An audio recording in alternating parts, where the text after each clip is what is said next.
Halo teman-teman, sekarang saya lagi siapin waktu fokus nih buat teman-teman ya, nggak sambil roasting, nggak sambil nyeduh.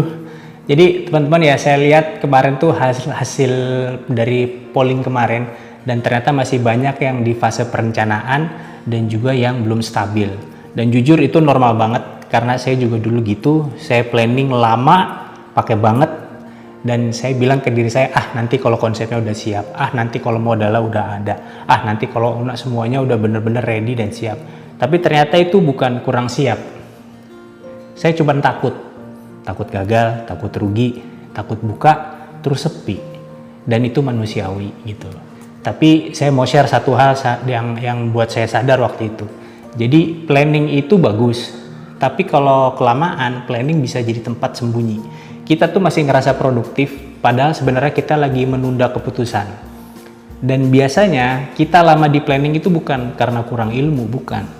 Tapi kita belum pegang angka. Kita masih pakai feeling, kita masih pakai asumsi. Jadi saya akan ajak teman-teman nih untuk melakukan hal sederhana. Kita rapiin pelan-pelan aja, supaya nanti kalau udah mulai, kita mulai dengan sadar, bukan dengan takut, bukan dengan nekat, tapi dengan tenang. Oke? Kita mulai bukan dengan konsep, bukan dengan desain, tapi dengan ini. Yang pertama tentuin aja dulu satu produk deh. Satu produk yang menurut teman-teman, nih saya paling oke nih produknya selama ini. Atau saya paling bisa kayaknya bikin produk ini. Udah satu dulu aja. Ya, setelah satu produk udah ditentuin, itu langsung validasi pasar. Validasi pasar itu kayak coba tes. Misalkan entah ke tetangga atau ke saudara, boleh jadi sampel atau boleh dijual murah, tes dulu. Lihat responnya, cari masukannya. Kalau misalkan dia 10 orang aja, 10 orang atau sekitar 80% gitu, bilang mereka ini enak, cocok, suka, udah fokus di satu produk. Udah selesai, singkirin tuh produk. Langsung habis itu buat apa? Di list tentang biaya fix atau biaya yang pasti keluar setiap bulan kalau kita jualan atau kalau kita buka usaha kedai. Entah itu kalau yang sewa tempat ya sewa tempat, entah itu kalau listrik itu disesuaikan, beda-beda, karena nanti teman-teman mungkin ada yang bukanya dari rumah, bukanya dari kedai kecil, itu bisa beda-beda. Jadi nggak masalah, yang penting di list aja dulu biaya-biayanya itu berapa kira-kira sebulan.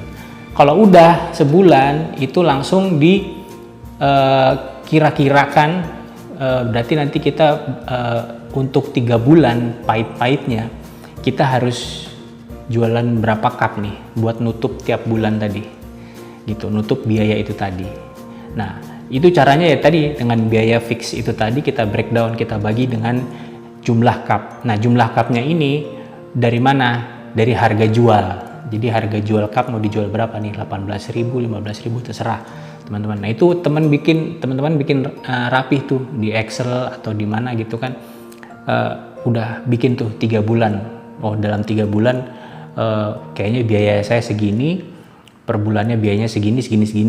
Terus saya mesti jualan cupnya per harinya, berarti segini. Udah. Ketika teman-teman udah bikin seperti itu, teman-teman bisa lihat paling nggak, ini udah make sense belum? Ini masih ini belum. Jadi gini, kalau di fase planning itu jangan mikirin untung dulu. Yang penting landasannya siap dulu, landasan untuk jalannya, untuk terbangnya gitu. Kalau udah siap, udah langsung aja eksekusi. Kenapa? Karena kalau nggak kayak gitu, nanti kita terjebak dalam ilusi seakan-akan kita produktif, padahal kita masih muter-muter aja di kepala. Dan nanti kalau udah di action, sekali, 2 kali, 3 kali, itu biasanya nanti akan gayung bersambut. Jadi teman-teman ketika eksekusi planning, nggak apa-apa, setiap hari lakuin aja 1%-nya, 2%, 5%. Nggak perlu all out gitu. Apalagi kalau teman-teman yang masih ada kerjaan lain ya, kesibukan lain gitu. Jadi yang penting ada progres. Itu pengalaman saya dulu begitu. Kalau saya nunggu semuanya itu sempurna baru saya jalan, mungkin saya nggak jalan-jalan gitu. Tapi setiap ada progres saya jalanin, ada progres sedikit-sedikit tetap saya jalanin. Mungkin gitu kali ya teman-teman ya, untuk yang masih di fase perencanaan ya. nanti saya coba luangin waktu lagi, saya bikinin video sharing gini juga untuk teman-teman yang masih belum stabil itu gimana. Oke ya, mungkin itu kali ya teman ya. Dan sekali lagi saya di sini bukan saya ngeguruin, bukan saya ngejudge, bukan saya itu lebih sukses, lebih pinter, enggak. Kita sharing gitu, kita sifatnya di sini sharing. Jadi kalau misalkan ada apa-apa kita bisa sharing terbuka. Harapannya teman-teman yang masih perencanaan langsung bisa buka dan jalan usaha kopinya. Mantap.